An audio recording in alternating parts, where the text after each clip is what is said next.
Good morning students.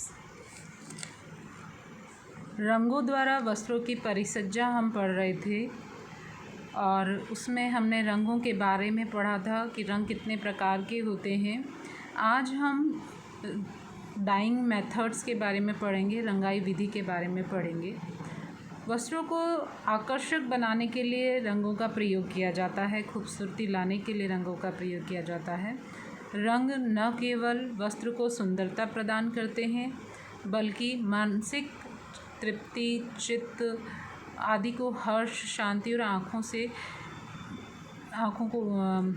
को सुकून भी पहुंचाते हैं। रंगों से परिसज्जा मुख्यतः दो विधियों द्वारा की जाती है। फर्स्ट होती है रंगाई डाइंग मेथड और सेकंड होती है छपाई विधि यानी कि प्रिंटिंग मेथड। फर्स्ट होता है रंगाई यानी डाइंग मेथड। विभिन्न वर्ग के रेशों को भिन्न भिन्न रंगों के प्रति सादृश्यता होती है। अलग अलग रेशों हमने जितने विभिन्न प्रकार के रंग पढ़े हैं और हमने ये भी पढ़ा है कि विभिन्न वर्गों के रेशों में अलग अलग रंगों के प्रति अलग अलग क्वालिटीज़ होती है, सादृश्यता होती है। सभी वर्ग के रेशे सभी रेशों द्वारा नहीं रंगे जा सकते। इसी कारण से कुछ रेशे अम्लीय रंगों से रंगे जाते हैं तो कुछ क्षारीय और कुछ उदासीन रंगों से। ताप सुनम्य रेशों से बने वस्त्रों को रंगना अत्यंत कठिन होता है क्योंकि इसमें अवशोषण क्षमता का पूर्णतः अभाव होता है। रंग रेशों के भीतर तक नहीं पहुंच पाते हैं। ऊनी रेशे अम्लीय रंगों द्वारा सुंदर तरीके से रंगे जाते हैं और रेशे के भीतर गहराई तक पहुंचकर वस्त्र को रंग देते हैं। उदासीन रंगों द्वारा सूती, लीनन, जूट, पटसन की रंगाई की जाती है। रंगाई की प्रतिक्रिया वस्तु को रंग के गोल में डुबोकर की जाती है। रेशे से लेकर वस्त्र निर्माण की किसी भी प्रक्रिया में उन्हें रंगा जा सकता है, परंतु रंगने की विधि वही होती है और संपूर्ण रेशा, धागा, लच्छियाँ, वस्त्र जो भी हों डुबोकर रंगा जाता है। डाइंग प्रक्रिया जो होती है उसके मुख्य स्टेप्स में आते हैं। जैसे फर्स्ट होता है वस्त्र को गीला करना, उसके पश्चात रंग को अम्ल, क्षार या अन्य के साथ घोल बनाना और फिर रंग के अतिरिक्त कणों को वस्त्र पर से हटाना और रंग पक्का करना। संपूर्ण डुबोने वाली विधि में सबसे पहले वस्त्र को पानी में भिगोया जाता है जिससे उनके रेशे फूल जाते हैं। आवश्यकता अनुसार रंग का घोल बनाते हैं और इसी घोल में वस्त्र को डुबोते हैं। रंग वस्त्र की सतह के कणों के संपर्क में आता है। ताप और नमी के कारण श्रृंखला टूट जाती है, फलतः वस्त्र पर रंग चढ़ जाता है। वस्त्र को सुखाने के उपरांत जल भाप बनकर उड़ जाता है और रंग की पुनः श्रृंखला बन जाती है जिससे रंग पक्का हो जाता है। रंग का पक्कापन इस बात पर निर्भर करता है कि रंग कितनी गहराई तक रेशों के भीतर प्रवेश किया है। रंग जितनी गहराई तक रेशों के भीतर प्रवेश करता है उतना ही स्थायी एवं पक्का रहता है। वस्त्र निर्माण से पूर्व कच्ची अवस्था में ही रंगाई किया जाना अच्छा रहता है। रंग पक्का भी रहता है। तैयार वस्त्र को रंगना ज़्यादा सरल और सस्ता होता है, परंतु रंग रेशों के भीतर ज़्यादा गहराई तक नहीं पहुंच पाते क्योंकि धागे की ऐंठन, बुनाई की सघनता, कढ़ाई, नमूने आदि रंग को रेशों के भीतर तक प्रवेश करने में बाधा पहुंचाते हैं। अतः रंगाई का काम जब कच्ची अवस्था में किया जाता है तब रंग सबसे अधिक सुंदर चढ़ते हैं, पक्के चढ़ते हैं और वे अंदर तक प्रवेश करते हैं। रंगाई की विभिन्न अवस्थाएं होती हैं।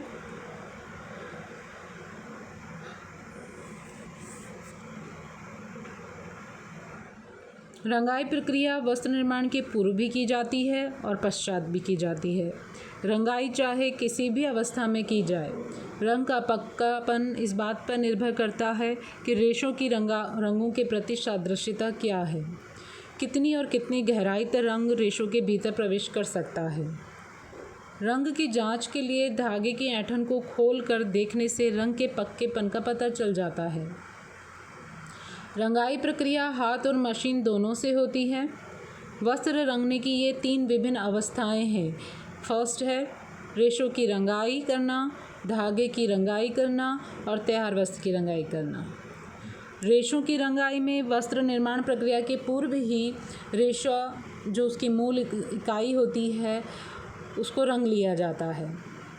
कच्चा माल जिसे हम कहते हैं रॉ स्टॉक, कच्ची अवस्था में ही अगर रेशों को रंग लिया जाता है तो रंग ज़्यादा गहराई तक प्रवेश कर पाता है और रंग सभी स्थानों पर समान रूप से चढ़ता है, पक्का और टिकाऊ भी होता है। सूती, लिनन, ऊन, रेशम, जूट आदि रेशों को कच्ची अवस्था में ही रंगा जाता है। रेशे मुख्यतः 3 प्रकार से रंगे जाते हैं। फर्स्ट होता है टॉप रंगाई, सेकंड है डॉप रंगाई और थर्ड है स्टॉक रंगाई। ये 3 मेथड हैं जिनके माध्यम से रेशों को रंगा जा सकता है। फर्स्ट है टॉप रंगाई। इसके द्वारा वस्टेड ऊनी रेशों को रंगा जाता है। वस्टेड ऊनी रेशों को रंगा जाता है। ऊनी रेशों को कंघी के पश्चात रस्सी के समान बंटकर चरखी पर लपेट लिया जाता है और चरखियों को रंग के गोल में डुबोकर रखा जाता है। बाद में गोल में से निकालकर सुखा लिया जाता है। सेकंड है डॉप रंगाई। इसके द्वारा कृत्रिम रेशे रंगे जाते हैं। रेशे तैयार करने के लिए कई रसायनों को मिलाकर गोल तैयार किया जाता है। गोल को स्पिनरेट के छिद्रों में से गुजरने के पूर्व ही इसी गोल में रंग दिया जाता है। इसके बाद ही स्पिनरेट के छिद्रों से होकर गोल को गुजारा जाता है। रंग पक्के चढ़ते हैं। धूप, पसीना, ब्लीच, धुलाई, प्रकाश आदि किसी भी का भी उस पर हानिकारक प्रभाव नहीं होता। कृत्रिम रेशों की रंगाई इसी विधि द्वारा की जाती है। नेक्स्ट आता है स्टॉक रंगाई। इसके द्वारा स्टॉक रंगाई विधि द्वारा पक्के रंग चढ़ाए जाते हैं। सबसे सस्ती विधि है। स्टॉक रंगाई के लिए रेशों को बड़े बड़े टैंकों में डाला जाता है। उच्च तापक्रम प्रवाहित करके रेशों को रंगों के साथ क्रिया करवाई जाती है। पंप की सहायता से रेशों में रंग प्रवेश कराया जाता है और फिर रंगा जाता है। ये तो थी हमारी रेशों की रंगाई, जिसमें कच्ची अवस्था में ही रेशों को रंग लिया जाता है, यानी धागा बनाने से पूर्व ही रेशों को रंग लिया जाता है। नेक्स्ट है धागों की रंगाई। यदि रेशों को नहीं रंगा जाता है तो रेशों को बटकर धागे तैयार किए जाते हैं और उनकी लच्छियाँ बना ली जाती हैं और लच्छियों को छड़ के ऊपर लटका दिया जाता है। छड़ को जिस पर लच्छियाँ लटकी रहती हैं रंग के टैंक में इस प्रकार से फिट किया जाता है कि बार बार वे घूमती रहती हैं। छड़ के साथ साथ धागे की लच्छियाँ भी रंग में डूबती रहती हैं और उन पर रंग भली प्रकार से चढ़ जाता है। सूती, लिनन के धागों को रंगने के लिए अधिकांशतः इसी विधि का प्रयोग किया जाता है। इस अवस्था में जो रंग चढ़ते हैं वे ज़्यादातर गहरे और पक्के चढ़ते हैं, सुंदर लगते हैं, सुंदरता से चढ़ते हैं, एक समान चढ़ते हैं। वस्त्र निर्माण हो जाने के पश्चात रंगने में कई बाधाएं उत्पन्न होती हैं, जैसे कि धागे की ऐंठन, वस्त्र की बुनाई, कढ़ाई, वस्त्र के नमूने, वस्त्र की रचना, सघनता आदि, जिनके कारण जो रंग होता है वो वस्त्र की गहराई तक अंदर प्रवेश नहीं कर पाता है और वह रंग पक्का नहीं चढ़ता है। कई बार धागों को रंगने के लिए लच्छियाँ न बनाकर एक पैकेज बना लिया जाता है। पैकेज एक छड़ पर लिपटा हुआ सूत होता है। इन पैकेज के रंग को गोल में डुबोकर रखा जाता है। छड़ के अंदर छिद्र होता है। इसी छिद्र से होकर रंग बाहर और भीतर प्रवेश करके धागों को सभी ओर से रंग लेते हैं, जिससे रंग अंदर तक चढ़ जाता है। नेक्स्ट है तैयार वस्त्र की रंगाई। अगर रेशों और धागों की रंगाई नहीं हो पाती है तो वस्त्र को सुंदर, आकर्षक, मनोहारी बनाने के लिए तैयार वस्त्र को ही रंगा जाता है। तैयार वस्त्र को रंगने के कई फ़ायदे होते हैं, जैसे कि वस्त्र रंगना सरल होता है। रेशों, धागों, लच्छियों को रंगने में काफ़ी खर्च होता है, लेकिन वस्त्र की रंगाई करने में कम खर्च आता है। वस्त्र की रंगाई फैशन के अनुरूप की जा सकती है। वस्त्र पर एक रंग हटाकर या परिवर्तित करके दूसरे रंगों से रंगा भी जा सकता है। मौसम के अनुकूल भी रंगे जा सकते हैं। डिमांड वाले जो कलर्स होते हैं उसके अनुरूप भी वस्त्रों को आसानी से रंगा जा सकता है। तैयार वस्त्र रंगने में कम समय, शक्ति, श्रम लगता है। इस कारण कम समय में ज़्यादा वस्त्र रंगे जा सकते हैं। तैयार वस्त्र को रंगने के उपरोक्त फ़ायदों के अतिरिक्त कई प्रॉब्लम्स भी आती हैं, कई कमियां भी रहती हैं। जैसे कि तैयार वस्त्र की रंगाई उतनी पक्की नहीं होती जितनी रेशे और धागों की लच्छियों को रंगना होता है, उन पर पक्के रंग चढ़ते हैं। रेशों के भीतर गहराई तक नहीं पहुंच पाते हैं रंग और सतह पर ही ठहर जाते हैं। धागे की ऐंठन, बुनाई की सघनता, नमूने, वस्त्रों पर की गई कढ़ाई आदि रंगों के रेशों के भीतर तक आदि के कारण रंग रेशों के भीतर तक नहीं पहुंच पाता है। बार बार की धुलाई और धूप के प्रभाव से रंग फीके पड़ जाते हैं। इसलिए रंग की जांच के लिए वस्त्र को एक धागे की रंग की जांच करने के लिए वस्त्र के किनारे से एक धागे को निकाल कर उसे उधेड़ कर उसकी बटाई को खोल कर देखना चाहिए। यदि रंग गहराई तक गया होगा तो रेशे तक पहुंचा होगा और अन्यथा कहीं रंग चढ़ा होगा और कहीं नहीं चढ़ा होगा। तैयार वस्त्र की रंगाई भी कई प्रकार से की जाती है, जैसे कि मुख्य रूप से फर्स्ट है जिग रंगाई, क्रॉस रंगाई, बंधेज, रील रंगाई, संयुक्त रंगाई और निरंतर मशीन द्वारा रंगाई। ये मुख्य विधियां हैं जिनके द्वारा तैयार वस्त्र, बुना हुआ वस्त्र रंगा जाता है। आपकी जो स्क्रीन है उसके ऊपर मैंने एक चार्ट शो किया है जिसमें रंगाई की जो संपूर्ण विधियां हैं और तरीके हैं उनके सारा दिया गया है कि रंगाई कितने प्रकार की होती है और रेशों की रंगाई कितने प्रकार की होती है, धागे की रंगाई, फिर वस्त्र की रंगाई किन विधियों से की जाती है जो मैंने अभी बताई आपको, जिग रंगाई, क्रॉस रंगाई, ये सब आप नेम्स आपको आपके स्क्रीन के पर जो चार्ट शो हो रहा है उसमें दिखाई दे रहे होंगे। आप इजीली उसको ब्रॉड कर लीजिए और रीड कर लीजिए, आपको बहुत अच्छे से रीड हो जाएगा। फर्स्ट है इसमें जिग रंगाई। जिग रंगाई विधि द्वारा एसीटेट, रेयॉन, नायलॉन और पॉलिस्टर के वस्त्रों को रंगा जाता है। किसी भी रंग के शेड्स द्वारा वस्त्र की रंगाई की जाती है। इस विधि में जिग यंत्र की सहायता लेनी पड़ती है, इसीलिए इसका नाम जिग रंगाई रखा गया है। जिग यंत्र पर कपड़े के बड़े बड़े थान या बंडलों की गाइड रोल की संपूर्ण चौड़ाई तक वस्त्र को चढ़ा दिया जाता है। रंग का गोल एक बड़े बर्तन में भरा होता है। दो गाइड रोल रंग के गोल के अंदर और बाहर फिट रहते हैं। इन्हीं रोलों पर वस्त्र फैला हुआ रहता है। इन रोलों के माध्यम से वस्त्र को रंग के गोल में 20 से 25 मिनट के अंतराल पर बार बार डुबोया जाता है, जिससे कि वांछित गहराई तक रंग वस्त्र पर चढ़ जाता है। इस प्रकार तैयार वस्त्र को अल्प समय में ही किसी भी रंग के शेड से रंगा जा सकता है। इस विधि द्वारा वस्त्र निर्माता बदलते फैशन और रंग के अनुरूप शीघ्रता से वस्त्र रंगकर उपभोक्ता तक पहुंचा सकते हैं। नेक्स्ट आता है क्रॉस रंगाई।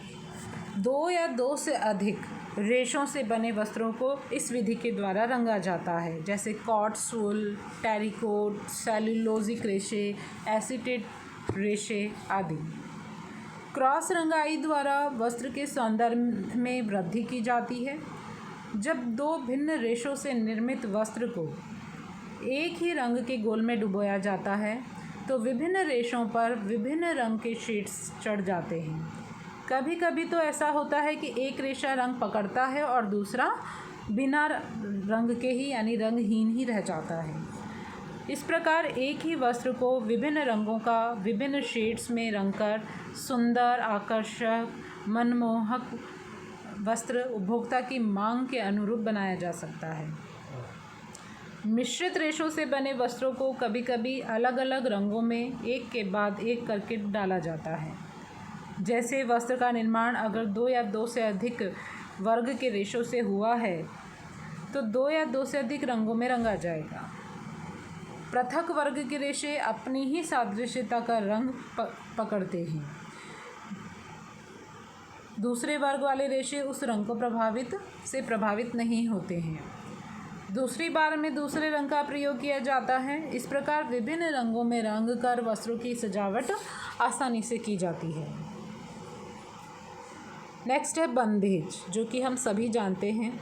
वस्त्र को रंगने की कला को हम बंधेज या बांधनी कहते हैं। इसमें वस्त्र को बांधा जाता है और फिर रंगा जाता है। इसके द्वारा ही अत्यंत ही सुंदर मनमोहक वस्त्र तैयार किए जाते हैं।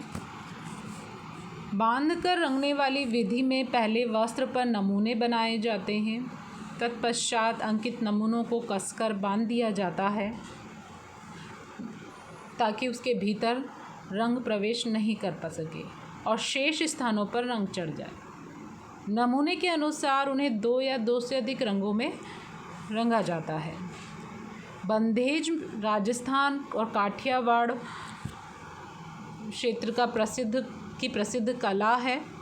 जयपुर की बांधनी अत्यंत ही प्रसिद्ध है, विश्व प्रसिद्ध है। और गुजरात का पटोला काफ़ी मनमोहक होता है। बंधेज करने के लिए मुख्यतः 3 स्टेप्स होते हैं जिनका हमें पालन करना होता है। फर्स्ट है नमूने अंकित करना। दूसरा नमूने बनाने के बाद डिज़ाइन को पृथक करना। और तीसरा रंगाई प्रक्रिया, रंगना। तीनों स्टेप्स के द्वारा एक से बढ़कर एक सुंदर नमूनों से सुसज्जित वस्त्र तैयार किए जाते हैं। बांधने की कला पर डिज़ाइन का आकार, बारीकी और उभार निर्भर करता है। वस्त्र पर अंकित नमूने जितने सुंदर तरीके से सफाई से बंधे होते हैं उतना ही सुंदर नमूना उभरकर सामने आता है। बंधेज विधि में वस्त्र को रंगने के लिए पहले हल्के रंगों का प्रयोग किया जाता है, उसके पश्चात गहरे रंगों का। जैसे कि एक सफ़ेद वस्त्र को अगर इन 3 रंगों पीला, लाल और काले रंग में रंगना है तो पहले नमूने के अनुसार कुछ हिस्सा बांधकर पीले रंग में डुबो दिया जाता है। फिर नमूने के अनुसार दूसरा हिस्सा जो लाल रंग में रंगना है उसको बांधकर लाल रंग में डुबो दिया जाता है। सूखने के पश्चात पुनः नमूने के अनुसार लाल भाग को बांधकर काले रंग में डुबो दिया जाता है।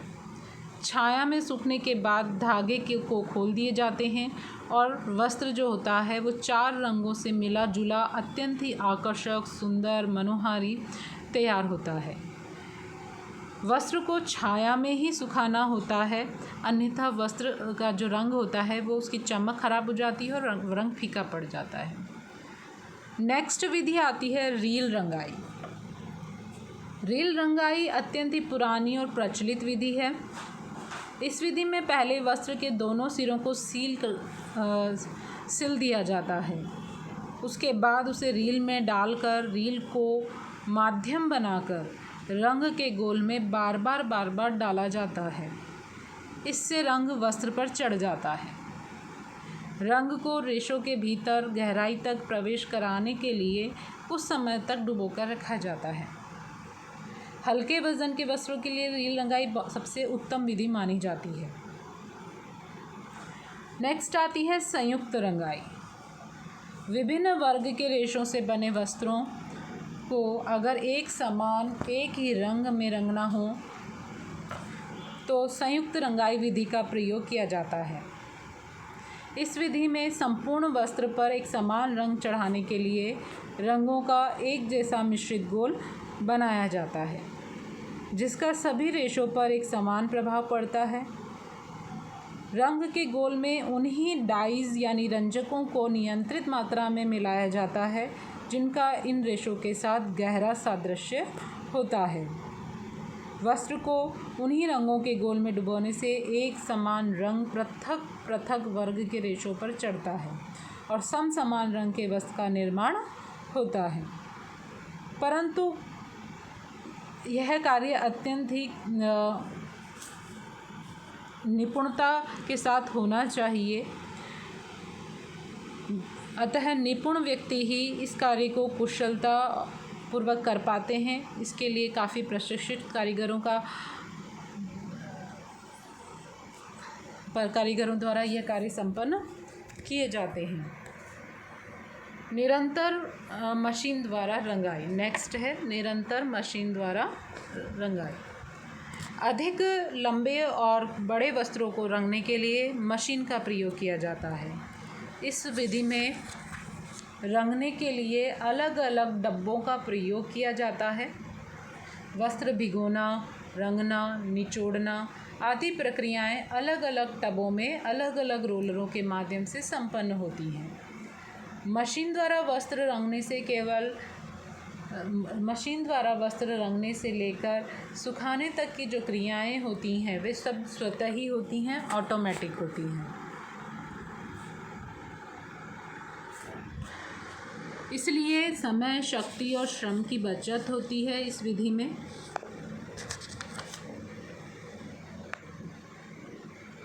ताप सुनम्य रेशों से बने वस्त्रों को रंगाई के लिए अत्यधिक तापमान की आवश्यकता होती है, इसलिए उच्च तापक्रम वाली रंगाई विधि का प्रयोग किया जाता है। उच्च तापक्रम पर रंगाई विधि मुख्यतः दो प्रकार की होती है। एक होती है थर्मोसॉल विधि और दूसरी होती है नरम धातु वाली मोल्टन मेटल विधि। मैं फिर से रिपीट कर रही हूँ। उच्च तापक्रम पर की जाने वाली रंगाई विधि दो प्रकार की होती है। एक होती है थर्मोसॉल विधि और सेकंड होती है मोल्टन मेटल विधि। थर्मोसॉल विधि में पहले सामान्य तापक्रम पर वस्त्र को रंगा जाता है। उसके पश्चात मशीन से वस्त्र को सुखाकर आधा मिनट से 1 मिनट के लिए 350 डिग्री फ़ारेनहाइट पर हीट सेट कर की प्रक्रिया की जाती है। इससे रंग गहरा और पक्का चढ़ता है। बैकग्राउंड पर ये रंग सबसे अधिक गहरे, पक्के और सुंदर चढ़ते हैं और बार बार की धुलाई के पश्चात भी नहीं निकलते हैं। नेक्स्ट आता है मोल्टन मेटल विधि। इस विधि के द्वारा सघन बुनाई के वस्त्रों और कढ़ाई की गई वस्त्रों पर रंगाई की जाती है। इसमें सर्वप्रथम वस्त्र को वेट रंगों के द्वारा रंगा जाता है। एक यू आकार के टब में पिघली हुई धातु का मिश्रण भरा जाता है। धातु के मिश्रण का तापमान 200 से 250 डिग्री फ़ारेनहाइट तक रखा जाता है। वस्त्र रंगाई के लिए पहले वस्त्र को इस गोल में डुबोकर गुजारा जाता है। उसके बाद वस्त्र को रंग के गोल से गुजारा जाता है।